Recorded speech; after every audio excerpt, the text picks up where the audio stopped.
Hey everybody, it's Tox from CritsHappen.com. I am back with NinjaZach and Mrs. Tox, and we are here with the third and final one of our Critsmas lists. So we have 3 games laid out in front of us that are very big. We have these covered up with some little black boxes so you can't see what they are before we tell you what they are. But let's do a little quick recap for everybody, okay? So week 1, my gamer's game pick was Mage Wars? Mage Wars. Week 1, your kids' game, family game pick was Boss Monster, right? And then week 1, Mommy's, Mrs. Tox's pick for a couple's game. Legendary Dark City. Legendary Dark City. Any legendary really will do. It's great. Yeah. Okay, then week 2, which we did last week, my gamer's game was Descent? Descent, right. Okay. And then your kids' game, family game, was Maximum Throwdown. Maximum Throwdown, right. And Mommy's game, do you remember how to say Mommy's game?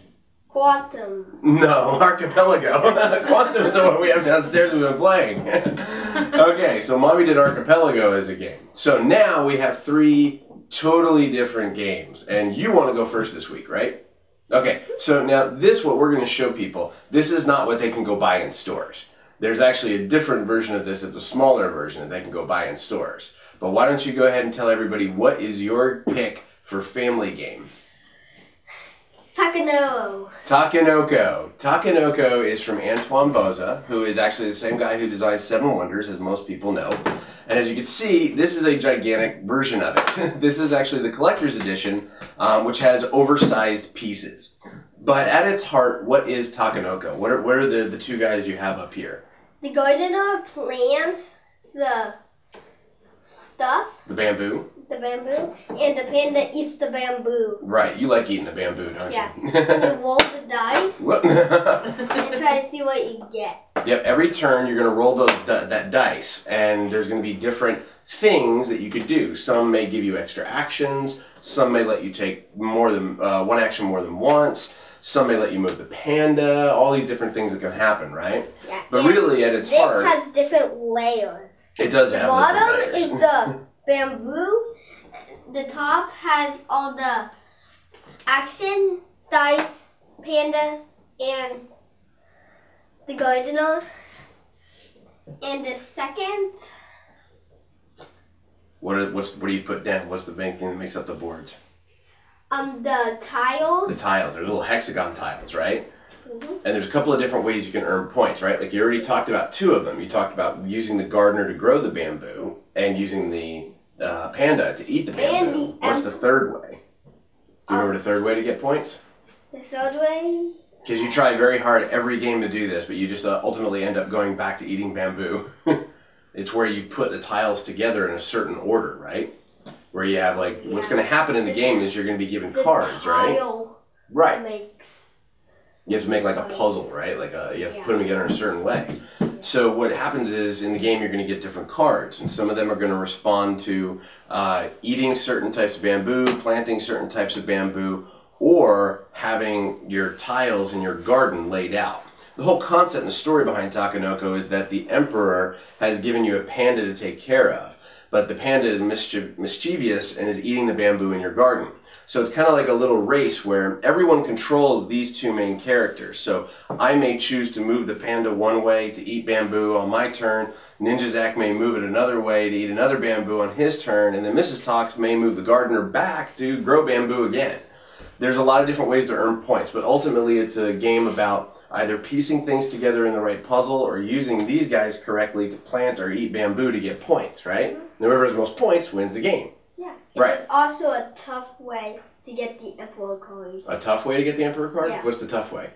Getting the most cards. Well, yeah, the person, so there's the way the game is going to end depending on the number of players that play. You play 2 to 4 players.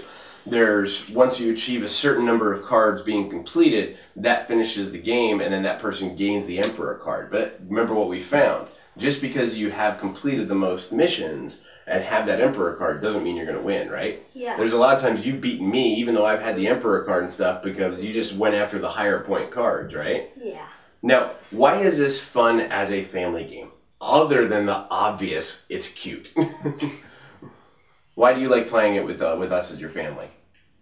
Because it's like you had to decide, well, the next player is going to move, and you gotta complete the card as fast as you can. So it's kind of cooperative, right? Because we all kind of use these guys and work together. It's kind of competitive though, because we're all trying to get the most points, right? And you like it with the family because you can like team up with us, I think, right? Where you can say, hey mom, if you go here, then I can go there and do things like that. The thing that I like about this game as a family game is it teaches you a lot of different strategies, right? This is the game, when I met the gentleman who designed this, I told him this is the game that I thought got you thinking very strategically, because it started to make you realize you can't do everything you want to do, but you have to maximize what efforts that you can do to get the most points. And you've apparently done very well at the strategy of eating the bamboo. Yeah. I'm a devourer. You're a devourer. So now, like I said, this is a collector's edition. There's actually a smaller version of this where really the panda is only like about that big. But it is just as fun. We bought this as a special gift that was a collector's edition from Gen Con. But even the small game, the regular base game, is a ton of fun. There is no difference between this game and the regular game in stores other than the size. That is really the only difference. So if you are interested in a game that is really, really adorable looking, possibly something that could be a good couples game too, but something that is very light but still has a good amount of strategy. It plays very quick. You can play a 4-player game in about 30 to 45 minutes, which is really fun. And it just moves really well. So, and as you can see, the pieces are great to play with. So, if you were a kid gamer and you wanted to get a game for Christmas or any other holiday, this would be it? Yeah. Yeah. All right. Do you want to go next or do you want me to go next? You can go ahead. I'm going to go next. Okay. All right. So, we're going to switch gears completely. So, we're going from a tile-laying, bamboo-eating game to a gamer's game that is probably as nerdy, geeky, deep into the culture of geek gaming that you can get. But in my opinion, it's one of the best games that's come out this year, and it's probably no surprise to anybody. Mine is the Pathfinder Adventure card game. Now, this is a lot. I'm going to try and open this up and show you what's in here, but there is quite a bit in here. We actually even have our character sheets and stuff like that we've printed out. But you can see there is a ton of cards in this game. And this is only the beginnings of the game. This is the base game plus the very first adventure pack that was released. So what happens is they're going to release extra packs that you can get, which nicely fit into these little areas, which is really, really cool. The insert alone could potentially make it Game of the Year just because it was so well done. But the way this game works, if you're familiar with Pathfinder, it's a role-playing game. Well, this is, the easiest way I can describe it is a deck evolution game. You start off with a character and a finite number of cards in your deck. And that deck represents your life and the weapons, spells, and different things that you'll have to be able to defeat all the big bad guys that are in this box. Now, the base game itself comes with quite a bit. There are scenarios, there are adventures, and there are adventure paths, all in the base set. There's 4 different heroes, there's extra heroes you can buy from adventure packs, but the whole idea is that you're going to be adventuring in different locations, you're going to be acquiring new cards using your skills and rolling dice like a role-playing game, but with a card game. And then the cards that you acquire at the end of that session, you're going to be able to use to evolve your deck. You're always going to have that same number of cards, maybe a few more as you grow and expand your character. But you're going to have to make the right decisions off of what will help level your character. But in this case, you're leveling your deck, which is why I call it a deck evolution game. The amount of replayability in this box is absolutely ridiculous. There is so much. Just the first scenario alone, I probably played it 20 times the week at Gen Con and the week I got home with all the different characters, trying different things, and having tons of fun just with that one base, really simple scenario. But then on top of that, you have the adventure and the adventure path that's in here. Then on top of that, Paizo is expanding it by adding more adventure packs over the course of the year. They even offer a subscription service that you can buy into where you'll just automatically get the packs and promo cards sent to you automatically, which is really, really good. If I am a role-playing gamer that has never gotten into board games, this is a tremendously great game to do that, because it's going to allow them to ease into the world of board gaming with a very familiar scenario. The same thing goes for board gamers never using role-playing before. It allows them to ease into something new without having to dive deep into all these charts and statistics and numbers and all these different things.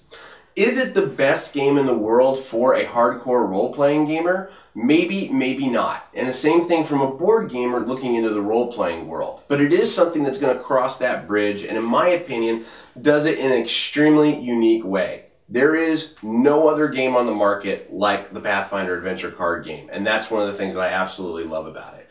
So in terms of replayability, in terms of art, in terms of quality, in terms of quantity, if I'm a gamer and I want something for Christmas or any other holiday, Pathfinder the Adventure card game is on the top of my list.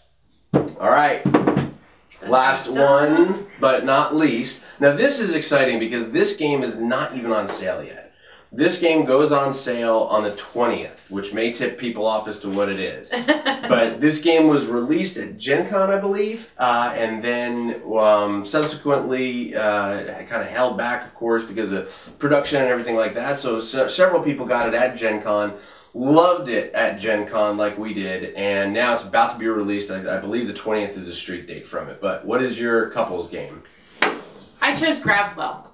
Grabwell is from Cryptozoic. Grabwell is a brand new game from them that is interesting in multiple ways. There's no IP to it. There's no license to it. And as you know, Cryptozoic likes licensing. They have a very good relationship with Warner Brothers and do a lot of things with The Walking Dead and DC and stuff like that. But this is unique. It's its own kind of IP. So tell us a little bit about Grabwell and why you like it. What is Grabwell before we get into why you like it? So Grabwell is a little space game where you're trying to get out of the singularity? The singularity. Yeah, you're trying not to say black hole, aren't you? I was trying to say that. You're in a black hole. Yes. And so you're trying to get out of the singularity, and there's the main concept is gravitational pull between your little ship and other ships around you. I've kind of dubbed it the newlywed game because as we played it as a couple, I found out that you have to anticipate, like, how is he going to react to the cards that I drafted or that he drafted. Yeah. And you kind of have to anticipate, you know, how well do you know that opponent and how are they going to react to a certain situation. And it can completely backfire on you. And then it, you know, you get pulled behind and you're so far behind, but then the next couple moves you're ahead, and so the game changes drastically and very quickly, and it's like on the edge of your seat going, oh no, I messed up, or oh, I thought you were going to do that. It's real quick and easy to learn. It's a really fast-paced game. It doesn't take very long to play. Yep. There's just a few simple rules, and once you realize how the gravitational pull moves you, the rest is easy. We've had a lot of fun, you know, kind of screaming and yelling, going, oh, you know, that totally backfired on me, or, you know, I totally won. And we've had a lot of fun with it, a lot of good laughs. And so that's why I'm recommending Grabwell. Yeah, Grabwell is very deceptive. It's a game that when you see it, it doesn't look as exciting as it is. It's a very simple game. It's a spiral board, which is kind of unique and grabs your eye initially. But then you look at the minis and you look like, well, they look kind of like basic ships and doesn't look too exciting. There's some cards with some letters on it, some numbers on it.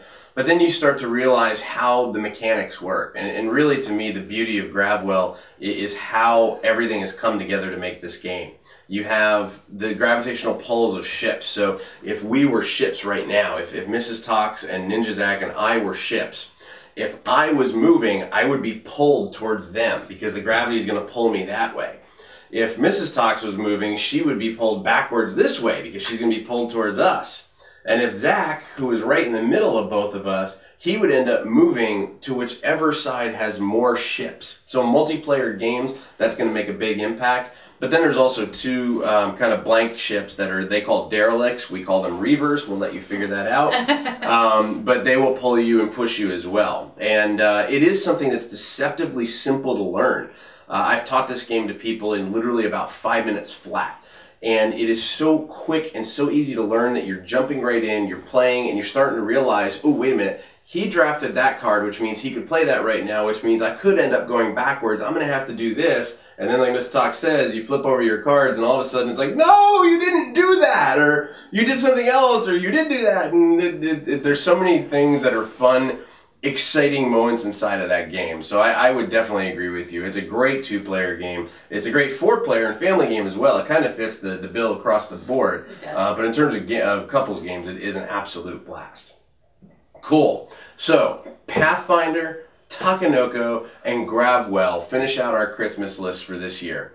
We hope that you enjoyed this. This was something new. We've never really done anything like this before, so it seems like you have. We've gotten really good feedback on the first 2 Christmas lists already, but definitely let us know your thoughts. Do you like these games? Do you not like these games? Are these things you'd like under your tree or anywhere near you around the holiday times, or do you already own them and they're things that you're going to pull people over to your house to start playing this holiday season?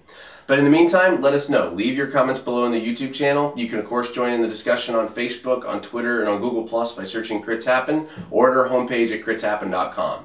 But until we see you next time, we hope that you enjoy all of your deck evolution, bamboo eating, and spacefaring times. Thanks so much for watching. Keep rolling those dice. I hope to all quit.